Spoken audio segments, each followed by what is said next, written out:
ಚಿತ್ರದುರ್ಗದ ರೇಣುಕಾ ಸ್ವಾಮಿ ಹತ್ಯೆಗೆ ಪ್ರಮುಖ ಕಾರಣ ಯಾರು ಅಂತ ನಾವು ನೋಡಿದ್ರೆ ಪ್ರಮುಖವಾದ ಕಾರಣ ಇಲ್ಲಿಂದ ಕಿಡ್ನಾಪ್ ಮಾಡಿದಂತಹ ಆರೋಪಿ ರಾಘವೇಂದ್ರ ಅಲಿಯಾಸ್ ರಘು. ಈತ ಚಿತ್ರದುರ್ಗದ ದರ್ಶನ್ ಅಭಿಮಾನಿಗಳ ಸಂಘದ ಜಿಲ್ಲಾಧ್ಯಕ್ಷ ಆಗಿರ್ತಾನೆ. ಈತನ ಮುಖಾಂತರವೇ ದರ್ಶನ್ ರೇಣುಕಾ ಸ್ವಾಮಿಯನ್ನ ಕಿಡ್ನಾಪ್ ಮಾಡಿಸ್ತಾರೆ. ಜೊತೆಗೆ ಸಹ ಆರೋಪಿಗಳು ಅಂದ್ರೆ ಕಿಡ್ನಾಪ್ಗೆ ಸಹಕರಿಸಿದಂತ ಆರೋಪಿಗಳೇನಿದ್ದಾರೆ ಅವ್ರಿಗೆ ಸಾಕಷ್ಟು ಜನರಿಗೆ ಈ ವಿಚಾರವೇ ಗೊತ್ತಿರಲಿಲ್ಲ. ಆದ್ರೆ ರಾಘವೇಂದ್ರ ಎಲ್ಲರನ್ನೂ ಕೂಡ ಪುಸ್ಲಾಯಿಸಿ ರೇಣುಕಾ ಸ್ವಾಮಿ ಅವರನ್ನ ಇಲ್ಲಿಂದ ಕಿಡ್ನಾಪ್ ಮಾಡಿ ನೇರವಾಗಿ ಬೆಂಗಳೂರಿಗೆ ಕರೆದುಕೊಂಡು ಹೋಗಿದ್ದ. ಹಾಗಾದ್ರೆ ರಾಘವೇಂದ್ರನ ಬ್ಯಾಕ್ ಗ್ರೌಂಡ್ ಅನ್ನ ನಾವು ನೋಡೋದಾದ್ರೆ ಸಾಕಷ್ಟು ಕ್ರಿಮಿನಲ್ ಬ್ಯಾಕ್ ಗ್ರೌಂಡ್ ಇದೆ. ಈತ ಬರೀ ಈ ರೀತಿಯ ದಂಧೆಗಳನ್ನ ಅಥವಾ ದರ್ಶನ್ ಅವರ ಅಭಿಮಾನಿ ಅಂತ ಹೇಳ್ಕೊಂಡು ದುಂಡಾವರ್ತನೆಯನ್ನ ಅಥವಾ ಗುಂಡಾಗಿರಿಯನ್ನ ಮಾಡ್ತಾ ಇದ್ದ ಅಂತ ಹೇಳಿ ಸಾಕಷ್ಟು ಜನ ಚಿತ್ರದುರ್ಗದ ಅಂದ್ರೆ ಅವರ ಅಕ್ಕಪಕ್ಕದ ನಿವಾಸಿಗಳು ಕೂಡ ಆರೋಪ ಮಾಡ್ತಾ ಇದ್ರು. ನನ್ನ ಜೊತೆಲಿ ಈಗ ಅವರ ಅಕ್ಕಪಕ್ಕದ ನಿವಾಸಿ ಇದ್ದಾರೆ ಚಂದ್ರಮ್ಮ ಅಂತ, ಅವ್ರನ್ನ ಮಾತನಾಡಿಸ್ತೀನಿ. ಹೇಗಿದ್ದ ರಾಘವೇಂದ್ರ? ಯಾಕಂದ್ರೆ ರಾಘವೇಂದ್ರ ಮತ್ತೆ ಸಹನಾ ಮೇಲೆ ಸಾಕಷ್ಟು ಈ ಹಿಂದೆ ಕೂಡ ಕಂಪ್ಲೇಂಟ್ಗಳು ದಾಖಲಾಗಿದ್ವು. ಸಾಕಷ್ಟು ಕ್ರಿಮಿನಲ್ ಇದ್ದಾರೆ ಇವರು ಅನ್ನೋ ಮಾತುಗಳು ಕೂಡ ಕೇಳ್ಬರ್ತಿತ್ತು. ಜೊತೆಗೆ ಈ ಪ್ರಕರಣದಲ್ಲಿ ದುಡ್ಡು ಕೂಡ ಸಹನಾ ಅವರ ಬಳಿ ಸೀಸ್ ಮಾಡಲಾಗಿತ್ತು. ಸದ್ಯ ಅವರ ಪಕ್ಕದ ಮನೆ ನಿವಾಸಿ ಅಂದ್ರೆ ಅಕ್ಕಪಕ್ಕದ ನಿವಾಸಿ ಇದ್ದಾರೆ, ಅವ್ರನ್ನ ಮಾತನಾಡಿಸ್ತೀನಿ. ಮೇಡಮ್, ಈಗ ರಾಘವೇಂದ್ರ ಅವರು ನಿಮ್ಮ ನೈಬರ್ಸ್, ಇಲ್ಲೇ ಪಕ್ಕದ ನಿವಾಸಿಗಳು. ಹೇಗಿರ್ತಿದ್ರು ಅವರು ಇಲ್ಲಿ ಏರಿಯಾದಲ್ಲಿ? ರೌಡಿ ಥರನೇ ಬರೋನು ಸರ್, ರೌಡಿ ಥರನೇ ಬರೋನು. ನಮಗೆಲ್ಲ ದೂರ ದೂರ ನೋಡೋನು. ಹಂಗಾಗಿ ಅವ್ನು ಕುಡ್ಕೊಂಡು ಬಂದು ಅವನ ಹೆಂಡತಿ ಹತ್ರ ಭಾಳ ಜಗಳಾಡೋನಂತೆ. ಹಂಗಾಗಿ ಆ ಅಜ್ಜಿ ಬರಬೇಡ ಅಂತ ಹೇಳಿದ್ರು, ಬಂದು ಹೋಗಿದ್ದಾನೆ ಅಷ್ಟು. ಈ 12 ಮನೆ ಏನೋ ಬದಲಾಯಿಸ್ತಿದ್ದ, ಗಲಾಟೆ ಮಾಡಿದ, ಬಂಗಾರ ಕಳೆದ್ಮೇಲೆ ಅವ್ನಿಗೇನು ಗೊತ್ತಿರ್ಲಿಲ್ಲ. ಫಸ್ಟು ಗೋಪಾಲ್ಪುರದಲ್ಲಿ ಇದ್ದ. ಅಲ್ಲಿಂದ ಬಂದು ಸಾನ ನಮ್ಮನೆ ಕಳ್ತನ ಮಾಡಿದ್ರು. ಕಳ್ತನ ಮಾಡ್ಕೊಂಡು ಅಷ್ಟು 11 ತೊಲ ಬಂಗಾರನೂ ತಗೊಂಡೋದಳು. ಹೆಂಗ್ ಕಳ್ತನ ಮಾಡಿದ್ರು? ಬಂದ್ರು ಒಂದ್ ದಿವಸ, 2 ದಿವಸ ಬಂದ್ರು. ಅವ್ರ ಅಜ್ಜಿ ಮನೆ ನಮ್ಮನೆ ಇತ್ತ. ಫಸ್ಟಿಂದ ನಮ್ಗೆ ಪರಿಚಯ ಇದ್ದು ಅಕ್ಕ ಅಂತ ಓಡಾಡಳು. ಆಮೇಲೆ ಬ್ಯೂಟಿ ಪಾರ್ಲರ್ ಕಲಿತೀನಿ, ದುಡ್ಡು ಕೊಡಮ್ಮ ಅಂತ, ಆಟಕ್ಕೆ ದುಡ್ಡು ಕೊಡು ಅಂದಳು. ನಾನು ಇಲ್ಲ ಕಣೆ, ದಿನ ಯಾಕೆ ಕೊಡೋಣ, ಊಟ ಮಾಡ್ಕೊಂಡು ಹೋಗು, ದುಡ್ಡು ಕೇಳಬೇಡ ಅಂತಿದ್ದೆ. ನಮ್ಮ ಮನೆಯವರು ಕೊಡೆ, ನಮ್ಮ ಮಗಳಿದ್ರೆ ಕೊಡ್ತಿರ್ಲಿಲ್ಲ ಅಂತಂದೇಳಿ ದಿನ 5-5 ರೂಪಾಯಿ ನಾವು ಕೊಟ್ಟು ಕಳಿಸ್ತಿದ್ವಿ. ಅವಳಿಗೆ ಗೊತ್ತು ಕೇಳಬೇಕಾದ್ರೆ. ದಿನ 5-5 ರೂಪಾಯಿ ಕೊಟ್ಟು ಕಳಿಸ್ತಿದ್ವಿ. ಹಂಗಾಗಿ ಹಿಂಗೆ ಮಾಡಿ ಅವ್ರ ಅಜ್ಜಿ ಕೊಟ್ರಮ್ಮ ಅಂತ ಆ ಅಜ್ಜಿ ಮದುವೆ ಮಾಡ್ಕೊಂಡು ಒಂದು 6 ತಿಂಗಳು ವರ್ಷ ಇದ್ಮೇಲೆ ಮತ್ತೆ ಅವ್ನ ರಘು ಜೊತೆ ಮಾಡ್ಕೊಂಡು ನಮ್ಮ ಮನೆಗೆ ಬಂದ್ಬಿಟ್ಟು, ಅಕ್ಕ ನಾವು ಹಿಂಗೆ ಬಾನೆ ಬಿಟ್ಟು ಬಂದುಬಿಟ್ಟಿದ್ದೀವಿ, ನಂಗೆ ದುಡ್ಡು ಕೊಡು, ಬೇಕು ಅಂದ್ಲು. ಇಲ್ಲಮ್ಮ, ನಾವು ದುಡ್ಡೆಲ್ಲ ಕೇಳಬೇಡ, ನಿಮ್ಮಂಥವ್ರಿಗೆಲ್ಲ ದುಡ್ಡು ಕೊಡಲ್ಲ ನಾನು ಅಂತ ಆಗಲೇ ಅಂದೆ. ಆದರೂ ಒಂದು 2,000 ಕೊಟ್ಟು ಕಳಿಸಿದ್ರು. ಮತ್ತೆ 1 ತಿಂಗಳು ತನಕ ನಮ್ಮ ಮನೆಗೆ ಬರಲಿಲ್ಲ. ಒಂದು 6 ತಿಂಗಳಾದ್ಮೇಲೆ ಮತ್ತೆ ಬಂದು, ನನಗೆ ಹಿಂಗೆ ಕಷ್ಟ ಐತೆ ಕೊಡು ಅಂತ ಅವ್ರ ಆಂಟಿ ಜಾಮೀನು ಮಾಡಿಸ್ಕೊಂಡು ನನ್ನ ಹತ್ರ ಮತ್ತೆ ಒಂದು ಸರ ಇತ್ತು, ಅಡ ಇಟ್ಟು ದುಡ್ಡು ಕೊಟ್ಟೆ. ಆಮೇಲೆ 3 ತಿಂಗಳಾದ್ರೂ ಮತ್ತೆ ನಾನೇ ಹಿಂಬಲ್ ಹತ್ಕೊಂಡು ಹೋಗಿ ಗೋಪಾಲ್ಪುರದಲ್ಲಿದ್ದರು, ಬಿಡಿಸ್ಕೊಂಡು ತಗೊಂಬಂದೆ.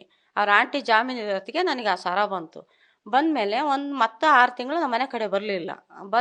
ಆಮೇಲೆ ಮತ್ತೆ ತಿರ್ಗಾ ಅದೇನು ಮಾಡ್ಕೊಂಬಂದ್ರೆ ಗೊತ್ತಿಲ್ಲ, ಜ್ಯೂಸ್ನಾಗ ಏನೋ ಹಾಕ್ಕೊಂಬಂದು ನಮ್ಮನೆಗೆ ಬಂದು ನನಗೆ ಜ್ಯೂಸ್ನಾಗೆ ಭಂಡಾರದ ಥರದ್ದು ಏನೋ ಹಾಕಿ ಕುಡಿಸಿದ್ಲು. ಒಂದ್ಗೂ ಕುಡ್ದೆ ವಿಷ ಆಯ್ತು. ಒಂದ್ಗೂ ಕುಡ್ದೆ ಏನೋ ಅನ್ಸಲ್ಲ. ಆಮೇಲೆ ಇನ್ನೊಂದ್ಸರಿ ವಿಷ ಆಯ್ತು.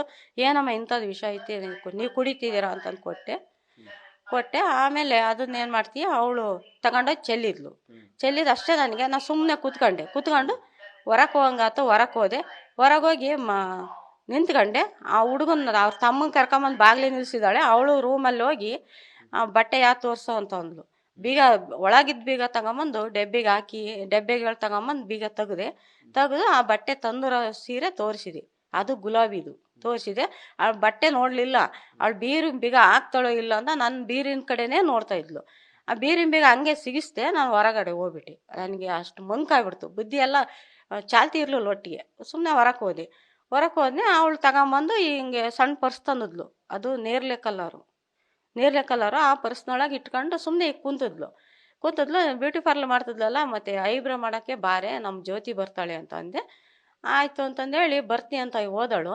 ನಾನು ಬಂಗಾರ ತಗೊಂಡು, ಅಕ್ಕ ನಾವು ಹೋಗ್ತೀವಿ ಅಂತ ಅವ್ರ ಅಜ್ಜಿ ಮನೆಗೆ ಹೋದ್ಲು. ನಾನು ಒಳಗಿದ್ದೆ. ಹಂಗೆ ರಿಟರ್ನ್ ಪೇಟೆಗೆ ಹೋದಳು.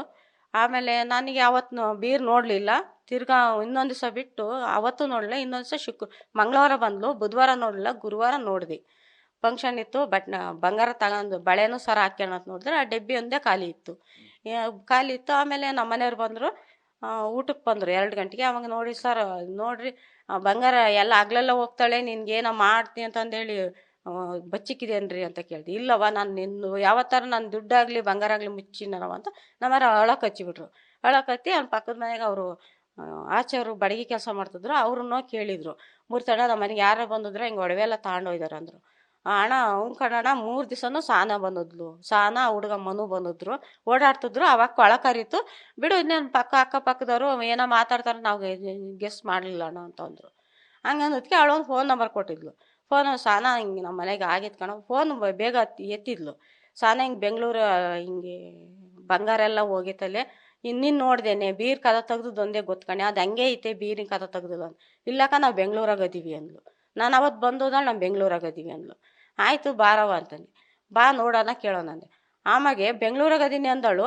ಅಲ್ಲೇ 5:15 ನಮ್ಮ ಮನೆಗೆ ರೌಡ್ಗಳನ್ನೆಲ್ಲ ಕರ್ಕೊಂಬಂದ್ಬಿಟ್ಲು, ಜಗಳ ಆಡೋಕ್ಕೆ ಕೇಳಕ್ಕೆ ಮಾಡೋಕ್ಕೆ. ನಮ್ಮ ಮನೆಗೆ ನುಗ್ಗಿಬಿಟ್ರು. ನೀನು ಹೆಂಗೆ ಸುಮ್ಮನೆ ನಮಗೆ ಕಳ್ತನ ಹೊಡಿಸಿದೆ ಹಂಗೆ ಹಿಂಗೆ ಅಂತ ಒಳ್ಳೊಳ್ಳೆ ಬಟ್ಟೆ ಹಾಕ್ಯಂಡು ಬಂದ್ಬಿಟ್ರು. ಆಮೇಲೆ ನಾವು ಕಂಪ್ಲೇಂಟ್ ಕೊಟ್ಟು ಬಂದಿದ್ವಿ ಅಷ್ಟೊತ್ತಿಗೆ. ಕಂಪ್ಲೇಂಟ್ ಇಲ್ಲೇ ರೂರಲ್ ಸ್ಟೇಷನ್ನಲ್ಲಿ ಕೊಟ್ಟು ಬಂದ್ವಿ. ಆಮೇಲೆ ಸಬ್ ಇನ್ಸ್ಪೆಕ್ಟ್ರು ನಾಗರಾಜ್ ಸಾರು, ಪೊಲೀಸು, ನಾಯಿ, ಜೀಪ್ 2 ಎಲ್ಲ ಬಂದು ಆಮೇಲೆ ನಾಯಿ ಫಸ್ಟ್ ಒಳಗೆ ಬಿಟ್ಟರು. ಆ ನಾಯಿ ಎಲ್ಲ ಬೀರ್ ಹತ್ರ ಹೋತು, ಅಡುಗೆ ಮನೆಗೆ ಹೋತು. ನಾನು ಹಿಂಗೆ ಅಡುಗೆ ಮನೆ ಹತ್ರ ನಿಂತಿದ್ದೆ, ಬೀರೆಲ್ಲ ಹಿಂಗೆ ಕೆರೆದು ಬಂದು ಹೋಗಿ ಆಮೇಲೆ ನನಗೆ ಗೌ ಅಂತು 2 ಸರಿ. ಹಂಗಂದದ್ದು ಅವ್ರ ಅಜ್ಜಿ ಮನೆ ಕಡೆ ಕರೆಕ್ಟಾಗಿ ಹೋತು ನಾಯಿ. ಅವ್ರು ಹಿಡ್ಕೊಂಡವ್ರು ಪೊಲೀಸ್ನವರು. ಅಲ್ಲಿ ಹೋಗಿ ಮತ್ತೆ ವಾಪಸ್ ಬಂದು ದುರ್ಗ ಕಡೆಗೆ ಹೋತು, ಜೀಪ್ ಹಚ್ಕೊಂಡ್ರು. ಆಮೇಲೆ ಹೌದು ಸರ್ ಕೇಳಿದರು ಮತ್ತೆ ನನಗೆ, ಏನು ಹ್ಞೂ ಸರ್ ನಾಯಿ ಹೆಂಗೆ ಬಂದು ಹೋತಾ ಹಂಗೆ ಬಂದೋದ್ಲು ಸರ್ ಅಂತ ಅಂದೆ. ಹಂಗಂದದ್ದು ಕಂಪ್ಲೇಂಟ್ ಆತಾ. ಮತ್ತೆ ತಿರ್ಗಾ ಇನ್ನೊಂದು ಸರಿ ಕರೆಸಿದ್ರು ಪೊಲೀಸ್ನವ್ರು ನನಗೆ. ಇನ್ನೊಂದು ದಿವಸ ಹೋಗಿ ಬಂದು ಅಷ್ಟೇ ಸರ್, ಹೋಗಿ ಬಂದು ಅಷ್ಟೇ ನಾವು. ಆಮೇಲೆ ಮತ್ತೆ ಇನ್ನೊಂದು ಸರಿ ರೌಡಿಗಳು ಕರ್ಕೊಂಬಂದು, ನಾವು ಸ್ಟೇಷನ್ಗೆ ಹೋಗೋಕ್ಕೂ ಅವ್ರು ರೌಡಿ ಕರ್ಕೊಂಬರಕ್ಕೂ ಅವನೇ ಬಂದು ರಾಘವೇಂದ್ರ ಬಂದು ಹಂಗೆ ನಮ್ಗೆ ಹೊಡಿಯೋಕ್ಕೆ ಬಂದ್ಬಿಟ್ಟ ಸರ್. ಹೊಡಿಯೋಕ್ಕೆ ಬಂದಮೇಲೆ ಆಮೇಲೆ ಬೇಗ ನಿಂಗಪ್ಪ ಐತಿ ಅಯ್ಯಪ್ಪ ಈಗ ಮೆಂಬರ್ ಆವಣ್ಣ ಬಂದು ಬಿಡಿಸ್ತೀವಿ, ಇಲ್ಲಾಂದ್ರೆ ನಮ್ಗೆ ಹೊಡೆದೇ ಬಿಡೋರು. ಇಬ್ಬರು ಬಂದು ಒಳಗೆ ನುಗ್ಗಿ ಹೊಡಿತಾರೆ, ಫೋಟೋ ಹೊಡ್ಕೊಳಕ್ಕೆ ಬರ್ತಾನೆ, ವಿಡಿಯೋ ಕಾಲ್ ಮಾಡ್ತೀನಿ ಅಂತಾನೆ. ನಮ್ಮ ಅಕ್ಕಗಳು ನಮ್ಮ ಅಕ್ಕರ ಮಕ್ಕಳು ಅವರೆಲ್ಲ ದೂರ ಹೋಗೇ ಬಿಟ್ರು, ನಮ್ಗೆ ಈ ಸವಾಸ ಬೇಡ ಅಂತಂದೇಳಿ. ಅವನು ರೌಡಿ ಅಂತ ಅದಕ್ಕೆ ನಿಂಗಪ್ಪ ಐತಿ ಸಾಕ್ಷಿ ಹೇಳ್ತದೆ, ಬೇಕಾದ್ರೆ ಕರೆದ್ರು ಅವಣ್ಣ ಹೇಳ್ತು, ನಾನು ಬಂದು ಸಾಕ್ಷಿ ಹೇಳ್ತಮ್ಮ ನಾನೆಲ್ಲ ಮೆಡ್ಸಿದ್ದು ಅಂತ. ಆವಾಗ ನಾವೇ ಮಾಡ್ತೀವಿ, ಗಂಡ ಹೆಂಡತಿ ಹೆದರಿಕೆಂದು ಸುಮ್ಮನೆ ಆಗ್ಬಿಟ್ವಿ. ಹೋಗಿ ಕೇಸು ವಾಪಸ್ ತಗೊಂಡು, ನಾನು ಕೇಸ್ ವಾಪಸ್ ತಗೊಳಲ್ಲ ಅಲ್ಲೇ ಇರಲಿ, ಹೋಗಿ ಹೇಳಿ ಬರ್ತೀವಿ. ನಮ್ಮ ಮೇಲೆ ಹಿಂಗೆ ರೌಡಿ ಜಂಪ್ ಬರ್ತಾರೆ ಸರ್, ಕಳೆದೋದ್ರು ಹೋಗತ್ತೆ, ನಮಗೆ ಹೆಣ್ಮಕ್ಳಿಲ್ಲ ಒಡವೆ ಹೋದ್ರೋಕತ್ತೆ, ನಮ್ದು ಹೊಲ ಮನೆ ಐತೆ ಮಾಡಿಸ್ಕೊಂತೀವಿ, ಅವಳು ಪುಟ್ಟ ಬಾತ್ ಹೆಂಗ್ಸು ಹೋಗ್ಲಿ ಬಿಡು ಸರ್, ಅವಳಿಗೇನು ದೇವರು ಒಳ್ಳೇದು ಮಾಡಲ್ಲ ಅಂದ್ವಿ. ಆಮ್ಯಾಗೆ ಒಂದು 3 ತಿಂಗಳು 6 ತಿಂಗಳಾದಮೇಲೆ 1 ವರ್ಷ ನಡೀತಲ್ಲ, ಆಮ್ಯಾಗೆ ಹೋದ್ರೆ ಆ ಸಣ್ಣ ಹುಡುಗಿನ ಪ್ರಮಾಣ ಮಾಡಿದ್ಲು. ನಾನು ಆಂಜನೇಯನ ಧೂಳ್ತ ತಗೊಂಡೋಗಿದ್ದೆ. ಈಗಲೂ ಹೇಳಿದ್ರೆಲ್ಲ ಕರೆಕ್ಟ್ ಐತೆ, ಅಲ್ಲಿ ತಗೊಂಡೋಗಿದ್ದೆ. ಇದನ್ನ ಮುಟ್ಟು ಪ್ರಮಾಣ ಮಾಡೋ ಮತ್ತೆ ಅಂದೆ. ಅದು ಮುಟ್ಲಿಲ್ಲ ಸರ್ ಅವಳು ಬೇಡ ಅಂದ್ಲು. ಆ ಹುಡುಗಿನ ಇವಳ ಆಣೆಗೂ ಆ ಮಗಳು ನಿಂಗೆ ಆಣೆ ಅಂತದಲ್ಲ, ಆ ಹುಡುಗಿನ ನಾನು ಕರ್ಕೊಂಡೆ. ಏಯ್ ನೀನು ಬಂಗಾರ ತಿಂದರೆ ನೀನೇ ತಿನ್ನ, ಆ ಹುಡುಗಿನ ಸಾಕೆ ತಮ್ಮರೆ ಅಂತಂದೇಳಿ ಹಿಡ್ಕೊಂಡೆ. ಆಮೇಲೆ ಆವಾಗಿಂದ ನಾನು ದರ್ಶನ ಫ್ಯಾನು, ನಾನು ಎಂಥದ್ದು ಸಂಘದ ಲೀಡ್ರ್ ಆಗೀನಿ ಹಂಗೆ ಹಿಂಗೆ ಅಂತ ಪೊಲೀಸ್ನವ್ರಿಗೆ ಹೇಳಿ ಅದು ಸುಳ್ಳು ಅಂತ ಬರೀಸ ಅಂತಂದೇಳಿ ಅವನೇ ಹೇಳ್ಬಿಟ್ಟು ಬರ್ಸಿದ್ದು ಸರ್. ಆ ನಾಗರಾಜ್ ಸರ್ ಅವಾಗ ಇದು ರಿಟೈರ್ಡ್ ಆಗಿಬಿಟ್ರು. ನಾವು ಅಲ್ಲಿಗೆ ಸುಮ್ಮನೆ ಆಗ್ಬಿಟ್ಟೆ. SB ಆಫೀಸ್ಗೆ ಹೋದೆ, DC ಆಫೀಸ್ಗೆ ಹೋದೆ. ಕವಳಪ್ಪರ್ ಇದ್ರು ಸರ್ ಕೇಳ್ಬೇಕಾರೆ, ಕವಳಪ್ಪರ್ ಇದ್ರು. ಆಮೇಲೆ ಅವನ ಎಂತನೋ SB ಆಫೀಸ್ನಾಗ ಎಂತಾರ ಇದ್ರು ಅವರು. ನ್ಯೂಸ್ ಫಸ್ಟ್ ನಿರ್ಭೀತಿಯಿಂದ ನಿಮ್ಮ ಪರವಾಗಿ.